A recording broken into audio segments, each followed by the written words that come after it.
And now what a wonderful story I have to tell you about Anja Niedringhaus.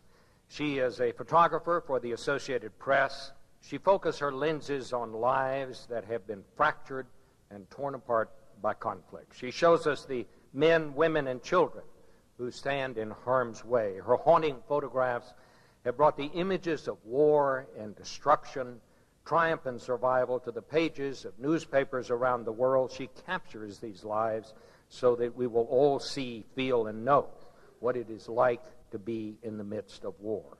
She has her own battle scars. Her first assignment in Sarajevo, she was hit by a sniper's bullet. Later, a Belgrade cop deliberately ran her down as she was interviewing protesters. Today in Iraq, she risks her life to tell us about ordinary Iraqis, how they're surviving in the midst of never-ending suicide car bombings. Telling their stories is complex. It is subtle. It requires Niedringhaus to use her heart as well as her head. If you do not connect with people, she has said, you cannot cover. Niedringhaus began photographing wars more than 15 years ago for the European Press Photo Association, and when she joined the agency, she immediately pushed for an assignment covering war then breaking out in Yugoslavia. Her bosses said no, too young, too unseasoned, and besides, she was a woman. Unyielding, she asked again and again every day for 3 months. Finally, they sent her to the front for the first of her many award-winning assignments. She joined the staff of the Associated Press in 2002 as a traveling photographer in the Middle East. She has covered the Gaza Strip, Israel, Kuwait, and Turkey, and now, of course, there is Iraq. In all these places, she stays apart from the pack of reporters, preferring to find her own way. She was an embedded reporter only once during the military offensive against Fallujah. Anja Niedringhaus's ability to empathize makes her a great journalist. The BBC colleague has said she has an ability to stay human even in the worst circumstances. She herself sees her work as a gift to the people she photographs. It is hard work. There is no time for ego trips, but reporting on conflicts for the outside world is her pledge to the people trapped in war zones. If you don't cover it, she says, nobody will know about it. Let's watch a video about Anja Niedringhaus.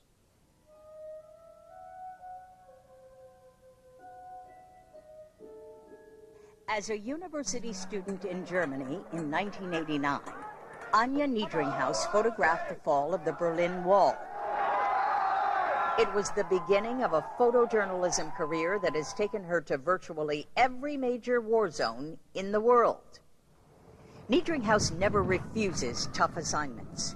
She has been blown out of a car by a grenade in Kosovo, mistakenly bombed by NATO forces while trying to cross into Albania, and shot at by snipers in Sarajevo. Name the hotspot, she's been there. Amid crossfire in Serbia, Niedringhaus came face to face with two men with machine guns. She lifted her arms and shouted, "Novinar, journalist." The gunmen were so surprised to see a woman, they let her go. Fear? Yes. Sometimes I feel it a little bit, but it's not permanent. Photojournalists tend to cover the soldiers in military conflicts.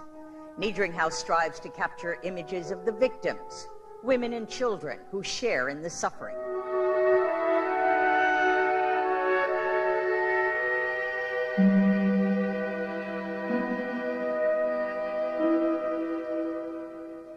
And for these photos of the siege on Fallujah during the Iraq War, Niedringhaus won the coveted Pulitzer Prize. The only woman on the winning team of 11 Associated Press photographers. Shooting photographs in a world that seems forever engaged in violence and bloodshed has never stopped her from seeing the humanity through her camera lens. Anja Niedringhaus. Anja Niedringhaus. Here she is.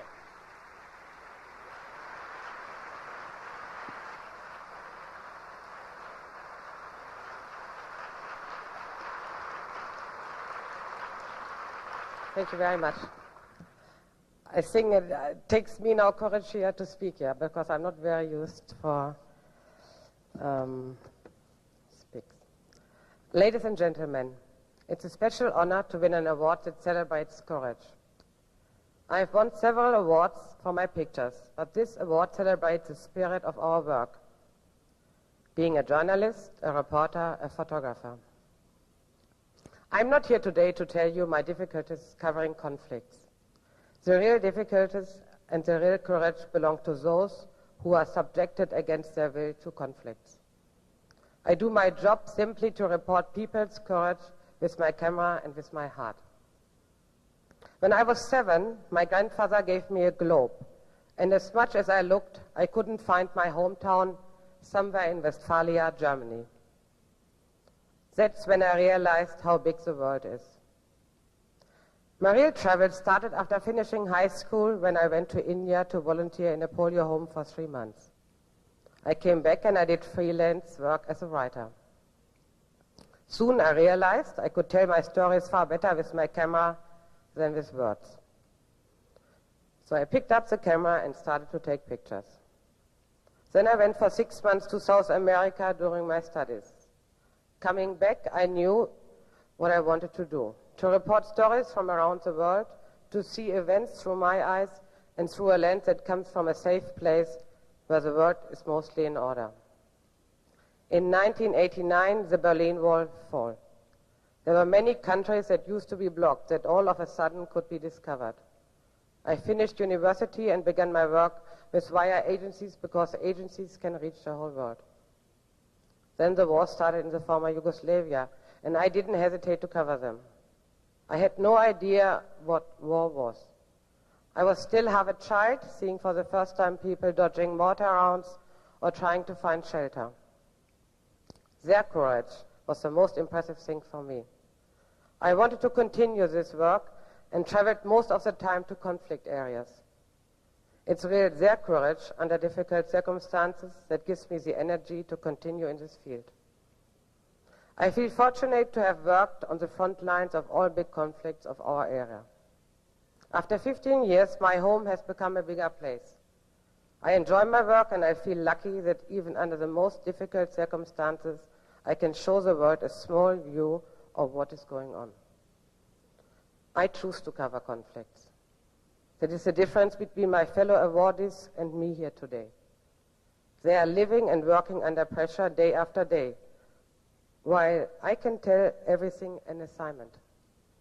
I could have stayed out of trouble most of my life, but always have been drawn to the people, no matter where, who suffer in difficult situations. My life outside my job is a safe place that many never have the chance to experience. And my grandfather's globes keeps turning, and I realize that there's always more to report. Thank you.